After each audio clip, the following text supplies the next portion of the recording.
Tantor Audio, a division of Recorded Books, presents Horizon by Alyson Noёl, narrated by Eldridge. Animal Spirit Guides. Rabbit. Rabbit represents creativity, fertility, and new life.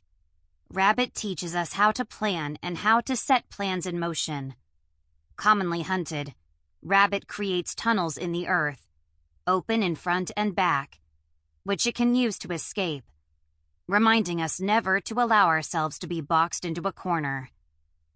With its ability to move from a statuesque pose to great speed, and to turn rapidly and double back, rabbit encourages us to take advantage of fleeting opportunities.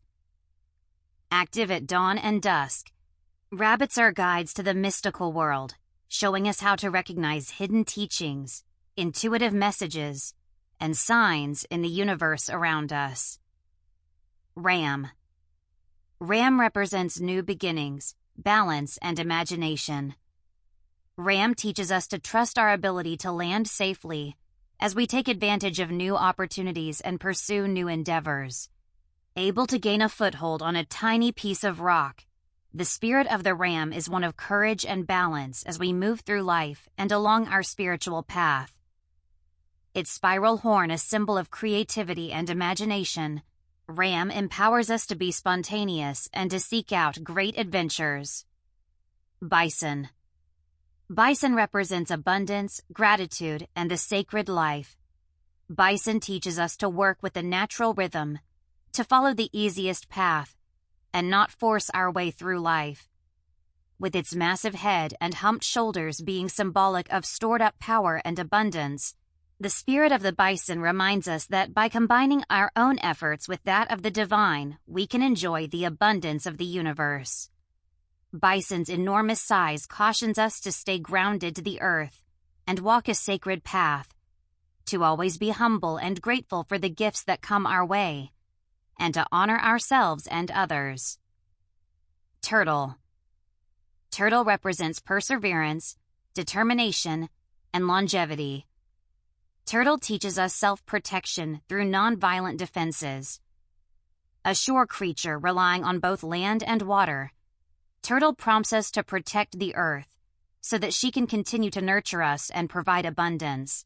One of the oldest reptiles on our planet, the spirit of the turtle instructs us to get in touch with our primal essence, to retreat inward, slow down, and express our ideas only when they are ready.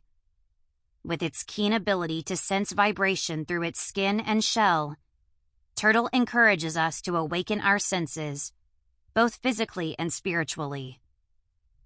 Bobcat. Bobcat represents patience, insight, and solitude. Bobcat teaches us to be alone with ourselves without being lonely. An accomplished hunter that relies on strategy, stealth, and patience, Bobcat reminds us that to achieve our desires we must plan well, be agile, and above all be patient. With its sensitive tufted ears and acute eyesight, the spirit of the bobcat encourages us to tap into the unseen world and seek out hidden meanings to better understand the spiritual path we are traveling.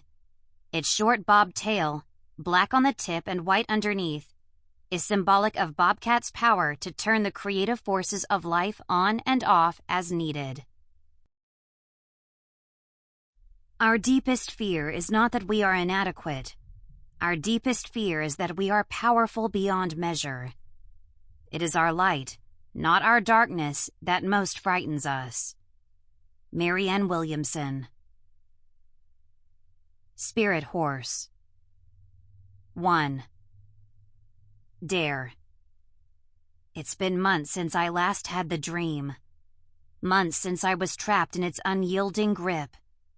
And though I try to resist, try to force my way back to the safety of consciousness, I continue to slip. I'm aware but not lucid. The dream is not mine to control. As always, it begins in the forest. A forest that exists in the lower world. That unseen dimension yawning beneath this world, the middle world, with the upper world sprawling above. It's a place I've visited many times, in both waking and dream states. A place that consists primarily of compassion, love, and light. Primarily, but not entirely. Or at least not tonight. It's Raven who leads me, soaring above an unchanging landscape of crisp, cool air and wide, verdant lawns with lush, bouncy blades that spring underfoot. His purple eyes glimmer, rushing me past a tall grove of trees cloaked with leaves so thick, only the faintest trace of light filters in. Raven's driven by purpose. I'm driven by need. Along with an irrepressible longing to reunite with the boy who awaits me. A boy who is no longer a stranger, no longer faceless and nameless. Now that we've watched each other die, now that we've been intimate, there are no secrets between us. In the dream, Dace bears the same glossy dark hair and gleaming brown skin he does in real life. The same astonishing icy blue eyes, banded by gold, that reflect my image thousands of times. Kaleidoscope eyes. He's my fated one, as surely as I am his. And yet, with so many answers secured, the question remains. In this particular dream, which one of us will die? Raven lures me through a valley of boulders, past a swiftly moving stream teeming with vivid blue fish, only to vanish the moment we've reached the clearing, leaving me to stand on my own, running an anxious hand over the front of my dress. A dress that once seemed inexplicable, but that I now recognize as the one I wore on my return from the upper world. Finally, the pieces of this strange, surreal puzzle begin to fall into place. Though how this will end is anyone's guess. Daire. He speaks my name from a place just behind me, and for one sweet moment, I shutter my eyes and inhale his deep, earthy scent, stretching time for as long as I can, knowing all too well how brief this moment will be. He places a hand on my shoulder and turns me to face him. And although I've played this role countless times, there's no suppressing the sharp intake of breath when my gaze meets the immaculate angles and curves of his face. The strong, smooth brow that can signal anger, amusement, or desire with only the slightest shift. The high, elegant cheekbones. The square chin and strong jaw. The sure, straight nose. The enticing, full lips.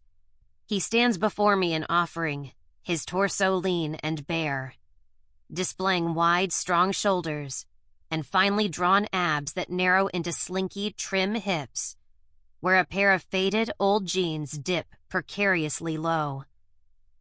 He reaches toward me, lifts a hand to my face.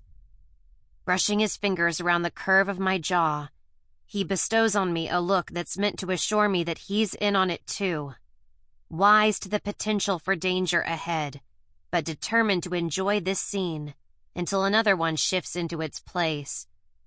We head for the other side of the forest and wade into the misty, swirling waters of the enchanted spring. Both of us all too aware this is where the dream takes a turn. Yet, pawns that we are, we merge toward each other, unable to veer from the script. Dace's fingers glide over my flesh, leaving ripples of warmth in their path, as his lips press urgently against mine. His kiss so bewitching, it renders me breathless, drunk with his touch, yearning for more. He works the slim straps of my dress, pushing the fabric down past my shoulders, down my waist, until I stand bared before him. Then he dips his head low and brings his mouth to my breasts, the feel of his tongue teasing my flesh, causing my legs to grow weak, my spine to yield. The two of us caught in the grips of the sweet, glorious pleasure of being together, until he lifts his chin and says, "It is time." His eyes are burning, deep, and fixed right on mine. Quick to agree, I nod in reply, sensing the truth behind the words, though I've no idea what they mean. There's no going back. You are meant to be mine. Going back? Why would I want to do that? I was born to find him. Of that I am sure. I move past my thoughts and pull him back to me, my lips swelling, pressing, only to find Dace is no longer before me. Someone else has taken his place. Someone who bears the same strong, lean body, the same sculpted face. And while the eyes share the same color, flecked by brilliant bands of gold, the similarity ends there. These eyes are cold, cruel, and instead of reflecting, they absorb like the void I sense them to be. Cade, my sworn enemy, Dace's identical twin, the one I was born to kill. If he doesn't get to me first. I yank hard at my dress in a desperate bid to cover myself, as I shove a hand to his chest and struggle to push him away. But he's unfeasibly strong and remains right in place. Where'd he go? What'd you do? My gaze darts all around. My question met with a tilt of his head, a quirk of his brow, and an absurdly muttered, Who? Dace, where is he? What have you done? The words ring high-pitched and shrieky, though they're no match for the frantic pounding of blood rushing my ears, my heart pummeling my rib cage. I am Dace, he smiles. And Dace is me. We are one and the same. I thought you knew that by now. He grins and I watch in horror as his face morphs to resemble Dace's, before returning to his own sinister visage, transmuting back and forth over and over as I slam a fist against his shoulder, fight to break free. This is not how the dream goes. I don't like this new ending. The light and the dark, the yin and the yang, the negative and the positive. We are connected, bound in mystical ways. One cannot exist without the other, as you already know. You may be connected, but you're not the same. Dace is nothing like you. You're a demon, a trickster, His face morphs back to Cade, and I finally break free. Desperate to find my way to dry land, only to discover the landscape has changed. The enchanted spring has morphed into a steep, narrow mesa jutting out of the earth. Before me lies an endless abyss. Behind me stands Cade. Preferring to die on my own terms, my own way, I inch forward until my toes clear the edge. Daire, please. No more games. No more running away, he pleads. I gather my dress in my hands, only to find it changed too. No longer the white gown I wore in the upper world. This gown is a deep sunset red, with swirling skirts, an open back, and a deeply plunging neckline. Without hesitation, I lift my arms to either side and teeter precariously, allowing the wind to catch me, render me floaty and weightless as I drift through the ether as light as a raven feather. A glorious sensation I desperately try to prolong, though the effect is short-lived when Cade grasps the back of my gown and hauls me back to him. Circling an arm at my waist, he clutches me tightly and says, Stop fighting me. Like it or not, this is your destiny. It's time we finally do this. I try to respond, but my voice is on mute. Try to shirk from his touch, but I'm frozen in place. Caught in the endless abyss of his gaze, I am helpless, his to command, watching as he lifts my hand before me and slides a brilliant blue tourmaline ring onto my finger. 2. Dace. I wake to the sound of screaming. The sound of screaming and someone pounding hard on my chest. I bolt upright, flip on the bedside lamp, and catch Daire by the wrist before she can wail on me again. Daire. I whisper her name, fight to still her body, her breath. ease her away from the darkness of nightmares and back to the light of consciousness again. Her lids snap open, and when she sees me, she starts swinging with renewed ferocity. "Daire, it's me! Stop! Stop it, you're safe! You're okay." She rears back, yanks her hands from mine, and flicks on her lamp. Her breath hectic, pulse racing.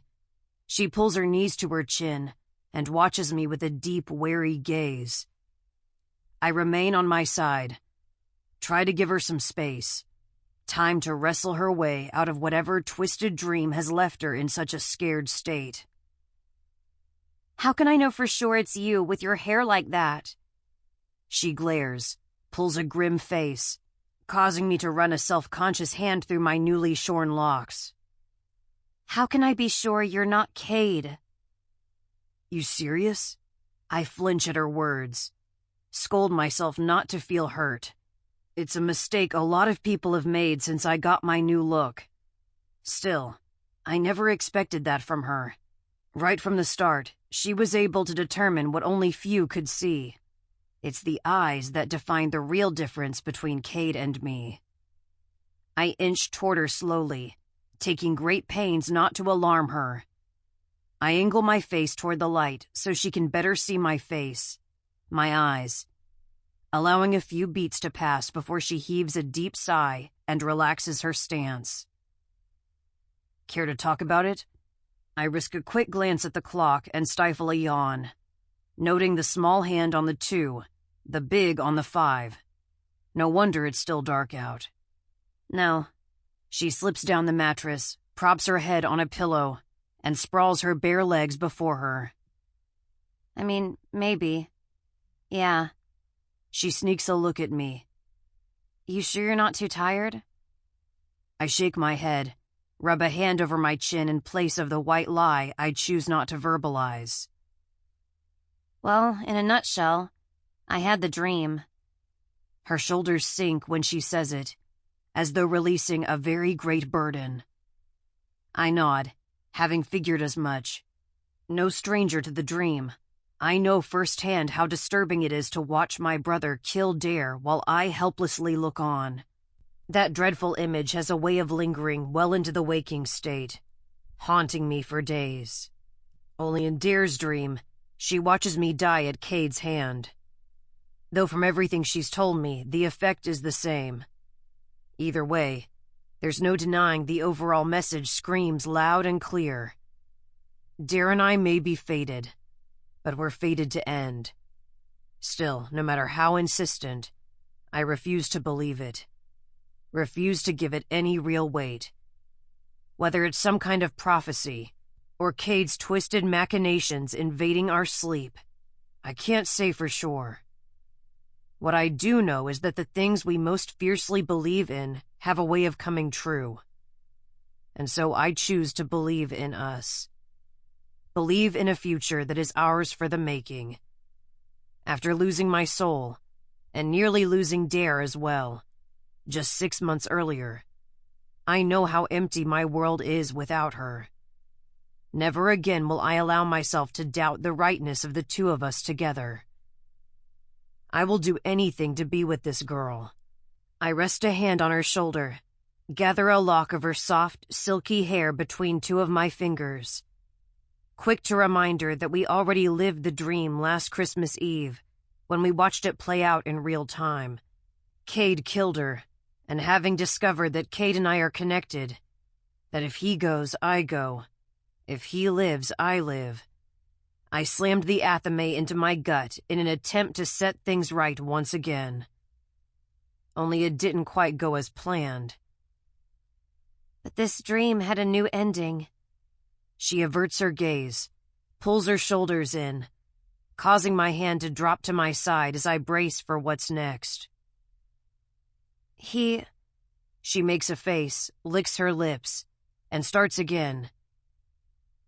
His face switched between yours and his, and then, when it settled on his, he forced a ring onto my finger. I flinch, unsure what to say. So I stare at the peeling, bubbled paint on the far wall, and opt for silence instead. But when she huffs under her breath, when her gaze bores into my cheek, I know she's waiting for me to respond, to say something reassuring, convince her it's not as bad as she thinks. Being a guy who works better with details and facts, I blurt out the first thing that springs into my head. Are you saying he proposed? Like, down on his knees, asking for your hand? Instantly aware that I said the wrong thing when I see the look that she shoots me. Her jaw set, arms crossed in defiance over her chest. She tilts her chin and says, "No knees, just a ring.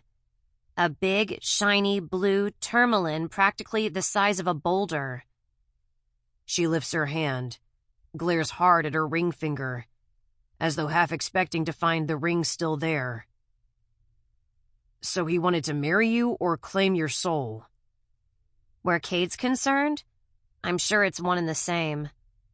I nod, allowing a few beats to pass before I say, "Okay, so where do I fit in?" She slews her gaze toward me. Well, from the way you've pretty much staked your claim on your side of the bed, I'm guessing the dream version of me did something bad. And, well, whatever it was, I apologize. Had I actually been there, I would have reacted differently, I assure you. She shakes her head, pushes her hair from her eyes.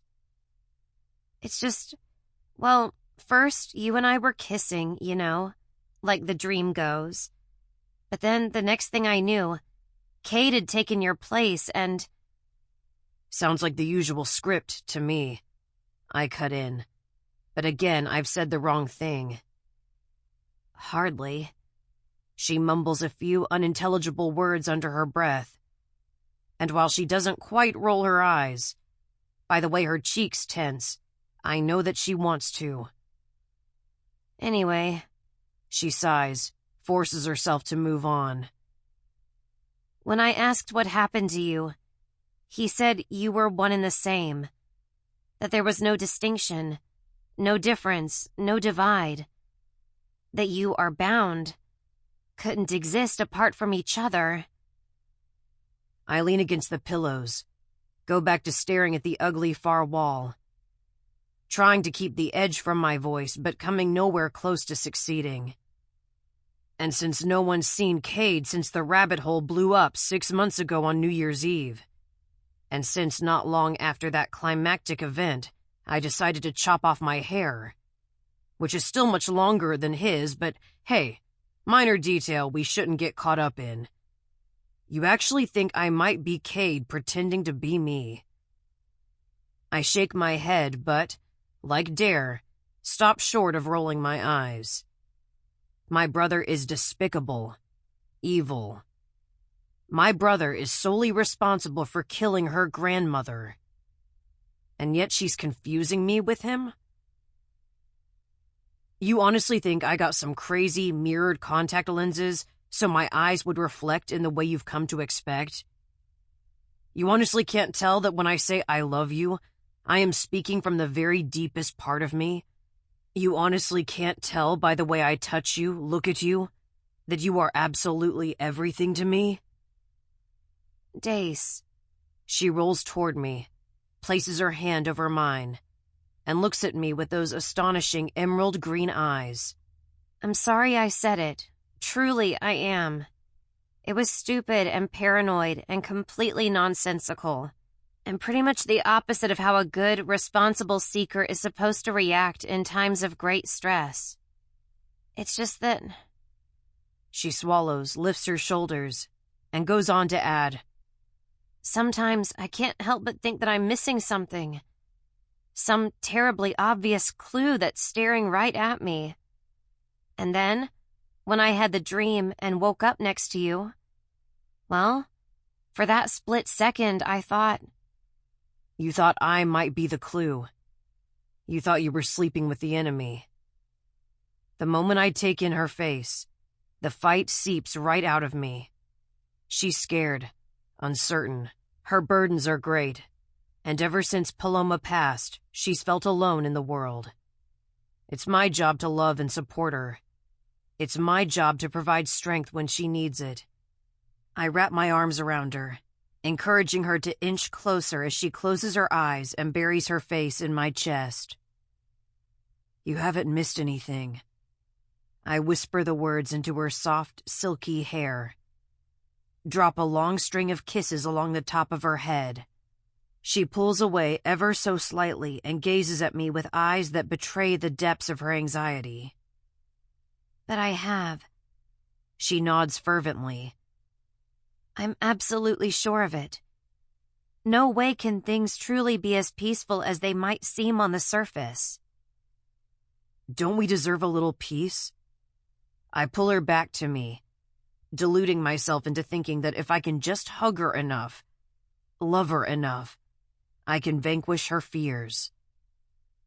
This is enchantment.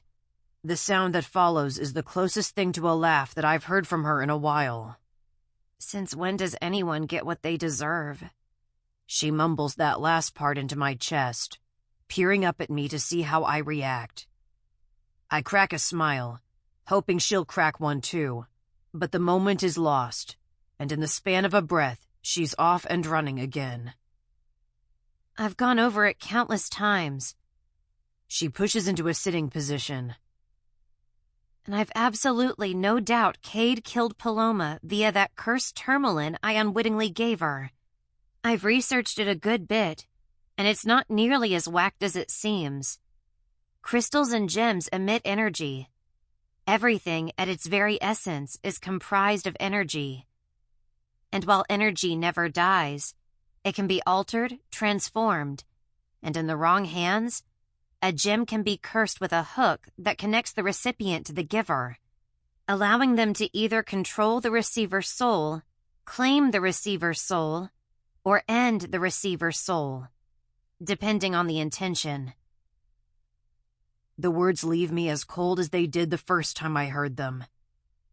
Though I'm not sure why she sees fit to repeat them, unless she's in search of reassurance, which I'm more than happy to provide. I don't doubt you, Daire. Heck, Leftfoot, Cheppy, and Che have already confirmed it. She lowers her gaze to her legs and flexes her calves, causing the long, taut muscles lining the front of her thighs, the result of daily 6-mile runs, to lift and swell in a way so enticing, I'm forced to steer my gaze elsewhere. Thing is, if the elders are right, then how come everyone who attended the Rabbit Hole New Year's Eve party left with a swag bag containing a tourmaline, and yet none of them is showing even the slightest sign of any ill effects? She lifts her gaze to me, draws the sheet to her waist. People are living like they've always lived. If anything, they're living a little better. I don't know if you've noticed, but Enchantment doesn't seem quite as depressed and gray as it once did. The citizens aren't as downcast. They step lighter, laugh more often and easily. Maybe they're just happy to live in a Richter-free town? Maybe they're thrilled that for the last 6 months, there hasn't been a single sighting of Cade, Leandro, or Gabe. Don't forget, you and I both watched Cade run into that smoldering building. Maybe El Coyote is finally dead? Maybe Fire and her crazy, snake-wrangling doomsdayer dad, Suriel, did us a favor. Though I wasn't entirely convinced of what I just said, Daire is even quicker to dismiss it. They're not dead, not even close. She gives a firm shake of her head. Don't forget, Cade was in human form when he ran into that burning building. He was unable to shift into his demon self, which means if he went, you'd be gone too. But I'm still here, and I cut my hair, and now you're suspicious. I drop my chin to my chest, hardly able to believe I brought the conversation full circle again. Still, now that it's out there, we may as well clear this thing up, so we'll never have to revisit it. It never once occurred to me that a haircut could cause such a fuss. Had I known, had I even the slightest inkling of the kind of upset it would cause, I would have left it alone. Truth is, I'm not even sure what compelled me. I guess, ever since last New Year's Eve, when I found myself overcome by a strange, all-consuming force that never quite made itself known. But that's... Sample complete. Ready to continue?